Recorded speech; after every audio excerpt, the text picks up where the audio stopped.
Hai teman-teman, welcome back dan selamat datang untuk teman-teman yang baru di channel ini. Semoga kita semua berada dalam kondisi positif supaya kita bisa meresonansi hal positif pula untuk sekitar kita.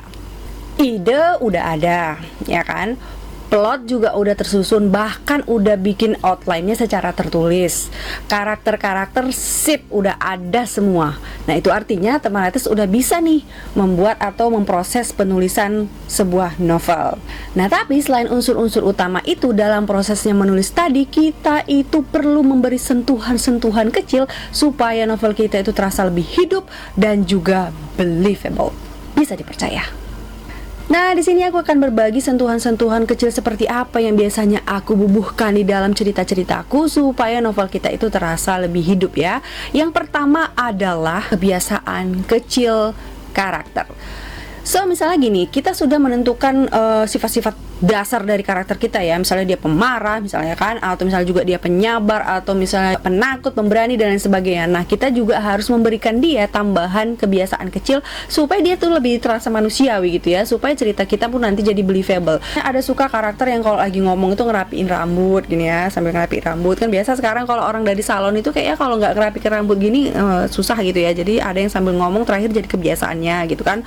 Ada misalnya kayak aku kalau misalnya ngomong tuh naik-naikkan kacamata kayak gini gitu ya. Terus misalnya ada gitu yang memegang telinga lagi mikir misalnya kayak gini-giniin telinganya gitu kan, atau misalnya suka gigiti kuku. Dan kebiasaan-kebiasaan kecil manusia itu bisa teman-teman sendiri riset ya dari orang-orang sekitar teman-teman ya. Nah hal-hal itu kalau bisa nanti diletakkan di karakter teman-teman dan juga jangan lupa dikasih pengulangan sedikit di belakangnya supaya tahu bahwasannya itu adalah kebiasaannya. Tapi jangan juga terlalu banyak, nanti jadi enak juga pembaca teman-teman ya. Pokoknya sesuai aja lah dengan kadar.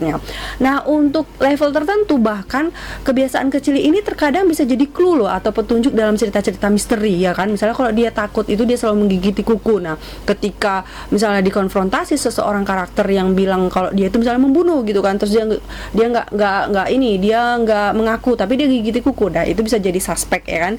Nah itu bahkan di level seperti itu, ini kebiasaan kecil bisa jadi sesuatu yang boom di buku kalian.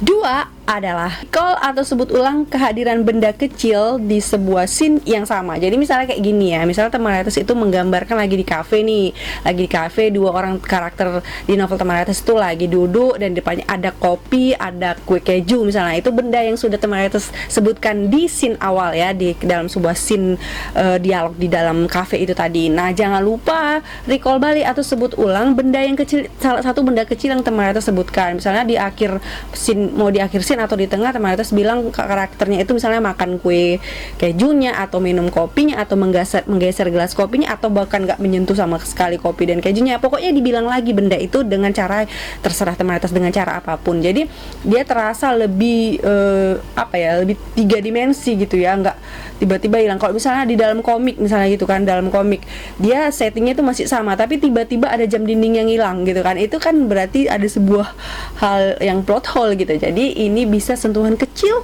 tapi teman Retes bisa bikin cerita teman Retes itu believable. 3, pertahankan gaya bicara karakter teman Retes. Gaya bicara yang berubah tanpa alasan yang jelas itu bikin ceritamu nggak believable ya, nggak bisa dipercaya. Jadi pokoknya pertahankan aja. Ini ada dalam kalau misalnya teman Retes lupa, bisa dikasih catatan kecil. Misalnya karakter ini gaya bicaranya dia kasar, karakter ini gaya bicaranya lembut, karakter ini gaya bicaranya suka campur-campur bahasa Inggris bahasa Indonesia. Jadi itu harus konsisten dari awal sampai akhir. Kecuali nanti kalau misalnya karakter teman Retes mengalami suatu perubahan karena sebuah alasan, misalnya jadi mengubah gaya bahasa, itu juga boleh, tapi itu harus dikasih tahu informasi itu ya teman Retes. 4, gaya berpakaian karakter. Nah, kalau misalnya teman Retes itu punya karakter dari awal itu dikasih tahu kalau dia gayanya feminin. Nah, nanti di akhir agak diulang lagi itu gaya femininnya, tapi jangan sampai salah ya, jangan sampai lupa. Misalnya udah pertama dibilang feminin, rupanya nanti digambarkan di misalnya di bab 20 atau di bab 15 dia keluar rumah pakai baju kemeja besar, pakai celana bel, pakai sepatu kets. Itu kan nggak nyambung dengan gambaran yang teman Retes berikan sejak awal gitu ya. Nah sama seperti yang gaya dialog tadi atau gaya bicara tadi, kalau misalnya memang ada sesuatu berubah karena suatu hal, itu dikasih tahu juga ya. 5, sedikit cerita tentang masa lalu atau background. atau backstory. Jadi misalnya kalau teman Retes itu sedikit-sedikit kasih tahu lah dari mana asal dari si karakter teman Retes ini. Misalnya dia asal dari Medan, pada saat itu dia tinggal di Jakarta, atau misalnya orang tuanya siapa, orang tuanya pekerjaannya apa, misalnya dia pokoknya yang kecil-kecil lah, background tentang misalnya masa lalunya dia suka jajan es krim misalnya gitu. Pokoknya hal-hal yang kecil seperti itu supaya dia tampak lebih believable, seperti memang ini cerita-cerita betul terjadi. Jadi supaya bisa kita mempengaruhi pembaca untuk lebih dalam lagi mengerti atau lebih dalam lagi menikmati cerita kita ya.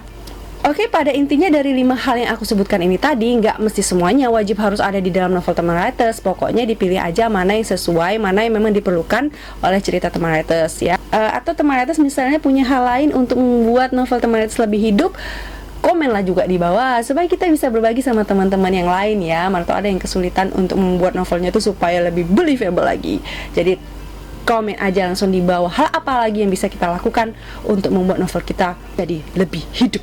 Terus semangat menulis teman Writers. Jangan lupa subscribe dan tekan tombol loncengnya supaya kita bisa ketemu lagi di video selanjutnya nanti.